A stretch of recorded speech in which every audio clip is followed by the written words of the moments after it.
Okay, it is time to spray. Got everything taped off. A little wall built. We'll kick this in. But got a nice little bubble sealing the floor, surrounding this island, and this came out really nice. We've got everything mashed off here, and this first coat, I'm going to be using Old Masters satin polyurethane, and this is going to get several coats on top of this. Usually 2 or 3 is good. I'm going to try to get 4 in the next couple of days, but this is really good stuff. Holds up well.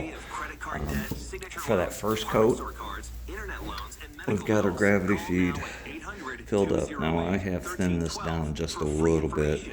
It's what we call in the business a piss coat, and it's basically a thinned down version of your polyurethane, and that's going to help it penetrate into the wood on that first coat.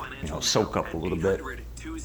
Makes it a little bit easier for the wood to accept it. Soaks down in there, and that gives you a good base. And then every coat from then on out, we're going to be using full strength. We won't be thinning anything down after that. So I am ready to spray. And I'll show you guys what it looks like after the first coat while it's still wet. And I'll try to come back this afternoon if it's dry enough and sand that with some fine sanding paper or sanding pads, and we'll apply the second coat. Stay tuned.